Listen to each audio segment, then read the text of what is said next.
Welcome back, apa kabar? Selamat datang di 30 tips keuangan yang bisa lo mulai besok. Tips yang ke-14 berkaitan tentang investasi.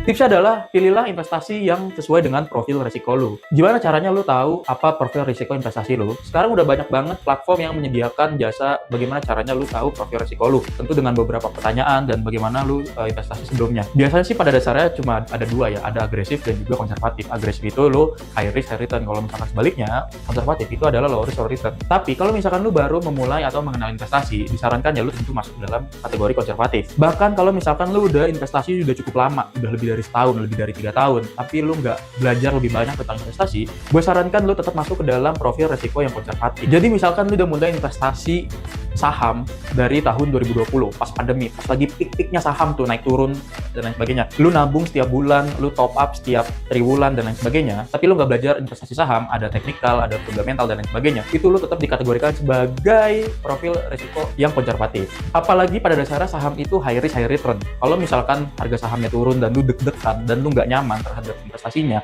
dan lu kepikiran pada saat lu kerja, nah lu mending pindah instrumen investasi dari saham ke yang resikonya lebih rendah. Bisa reksadana, bisa obligasi, jangan deposito sih. Deposito kayaknya returnnya kecil banget gitu ya, tapi bisa aja. Tapi ya kayaknya reksadana dan obligasi itu udah lumayan oke lah. Atau kalau misalkan lu baru mulai mengenal atau belajar investasi, apapun itu ya, entah itu definisinya, entah itu instrumen investasinya, pokoknya lu baru belajar investasi, lu masuk ke dalam kategori konservatif. Yang gue menyarankan mulai dari instrumen reksadana atau obligasi, yaitu mid return dan juga mid resiko. Di sisi yang lain, sebenarnya investasi itu bebas, mau investasi apapun, mau saham, emas, beli tanah, atau kripto, gitu, terserah lu mau investasi apa. Tapi satu hal yang pasti, lo harus belajar mengenai investasi itu, sehingga lo tahu investasinya itu apa dan gimana cara menginvestasikannya dengan baik dan benar. Jadi ikutilah kelas-kelas, akademi, atau nonton YouTube, atau nonton TikTok dan juga YouTube kita buat lebih tahu investasi apa yang cocok buat lo dan gimana cara mulai investasi yang mungkin lebih baik. Oke, jangan lupa mulai investasi, tapi pastiin lo belajar dulu investasi itu apa dan harus kemana investasinya.